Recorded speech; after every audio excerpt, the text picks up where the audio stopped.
उज़ैर अलैहिस्सलाम अंबियाए किराम की जमात में एक करीम और अजीम नबी थे।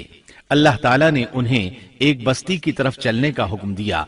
वहां पहुंचे तो बस्ती वीरान थी, बेआबाद थी। अब ये हैरान हुए कि मुझे यहाँ किस लिए भेजा गया। ऐसे में ख्याल आया अल्लाह ताला इस मुर्दा बस्ती को कैसे जिंदा फरमाएंगे। ये ख्याल ताज्जुब के तौर पर था। अल्लाह ताला सूरतुल बकरा आयत 259 में फरमाते हैं, या उस शख्स की मानिंद के जिसका गुजर उस बस्ती पर हुआ जो छत के बल औंधी पड़ी हुई थी। वो कहने लगा कि उसकी मौत के बाद अल्लाह ताला उसे कैसे जिंदा करेगा। तो अल्लाह ताला ने उसे भी मौत दे दी 100 साल के लिए। फिर उसे उठाया, पूछा तुझ पर कितनी मुद्दत गुजरी। कहने लगा 1 दिन या दिन का कुछ हिस्सा। अल्लाह ताला ने फरमाया तू 100 साल तक ठहरा रहा। फिर अब तू अपने खाने पीने को देख कि ये बिल्कुल खराब नहीं हुआ, और अपने गधे को भी देख, हम तुझे लोगों के लिए एक निशानी बना रहे हैं। तू देख कि हम हड्डियों को किस तरह जोड़ते हैं, फिर उन पर गोश्त चढ़ाते हैं। जब ये सब जाहिर हो चुका तो कहने लगा मैं जानता हूं अल्लाह ताला हर चीज पर कादिर है। अल्लाह ताला ने नींद की हालत में उज़ैर अलैहिस्सलाम की रूह कब्ज की थी, इसलिए उन्होंने जवाब देते वक्त समझा कि शायद वो सो रहे हैं। उन्हें ये एहसास भी न हुआ कि मैं तो इतना अरसा मुर्दा रहा हूं। जब वो सोए थे तो सुबह का वक्त था। जब दोबारा जिंदगी मिली तो असर के वक्त आंख खुली।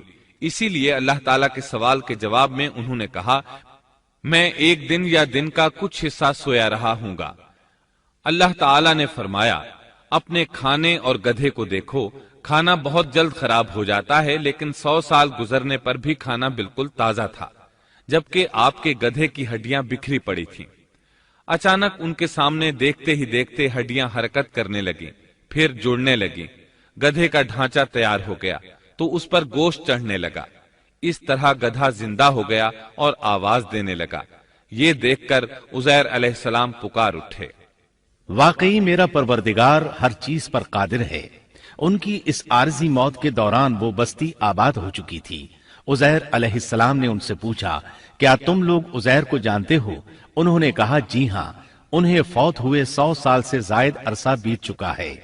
तब उज़ैर अलैहिस्सलाम ने उन्हें बताया मैं ही उज़ैर हूं। उन्हें यकीन न आया। वो एक बुढ़िया को ले आए, उसकी उम्र 120 साल थी। उन्होंने उससे उज़ैर अलैहिस्सलाम के बारे में पूछा। उसने उज़ैर अलैहिस्सलाम की 10 निशानियां बयान की। वो सामने खड़े उज़ैर अलैहिस्सलाम को देख रहे थे। तब उन्हें यकीन आया। उज़ैर अलैहिस्सलाम उनके दरमियान क़याम पजीर रहे। आपने उन्हें नए सिरे से तौरात की तालीम दी। वो उसको भूल चुके थे। बस्ती वाले उनसे बहुत मुतासिर हो गए, उनकी ताजीम करने लगे। इस अजीम मोजज़े की वजह से रफ्ता रफ्ता वो उन्हें अल्लाह का बेटा तसव्वुर करने लगे। अल्लाह ताला सूरह तौबा आयत 30 में फरमाते हैं, और यहूदियों ने कहा उज़ैर अल्लाह के बेटे हैं। ये अल्लाह ने उनका एक जुर्म बयान किया है। ये जुर्म उनमें नस्ल दर नस्ल चलता रहा, यहां तक कि इस दौर में भी यहूदी उज़ैर अलैहिस्सलाम को अल्लाह का बेटा मानते हैं। आपका नाम दीवाने मुकद्दस भी रखते हैं और कहते हैं ये मुकद्दस जात की नस्ल से है और माबूद है। यही उनका शिर्क है। अल्लाह उन पर लानत करे। अल्लाह उन्हें इस जुर्म की सजा जरूर देगा।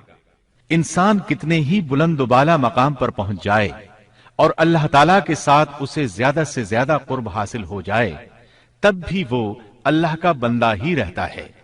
और किसी भी बुलंदी पर पहुंचकर वो अल्लाह या अल्लाह का बेटा नहीं हो सकता, अल्लाह का शरीक नहीं हो सकता। अल्लाह जल्ल शानुहू की जात पाक वहदहू ला शरीक है और बाप बेटे की निस्बतों से पाक है।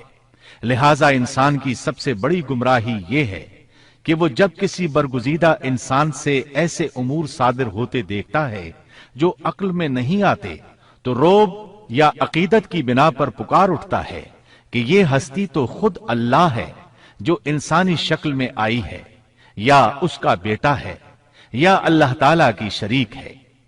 वो ये नहीं सोचता कि बिलाशुबह इन वाकयात का जारी होना अल्लाह की ताकत के जरिए है, जो बतौर निशान उस बरगुजीदा इंसान के हाथों जारी हुए। इसके बावजूद ये न अल्लाह है न अल्लाह का बेटा, बल्कि उसका एक पसंदीदा बंदा है। اور یہ امور اللہ تعالیٰ کے خاص قوانین کے تحت صرف اس کی تائید اور اس کی صداقت کے لیے ظاہر ہوتے ہیں، ورنہ وہ بھی اللہ تعالیٰ کے آگے اسی طرح مجبور ہے جس طرح دوسری مخلوق۔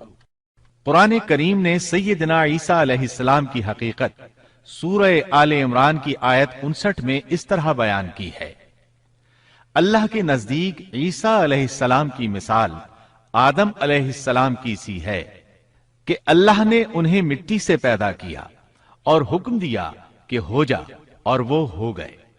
مطلب یہ کہ اللہ کا بیٹا اگر کسی کو کہا جا سکتا تو آدم علیہ السلام کو کہا جانا چاہیے تھا، لہذا کسی نبی کے بارے میں یہ عقیدہ رکھنا کہ وہ اللہ کا بیٹا ہے بالکل فضول اور باطل ہے۔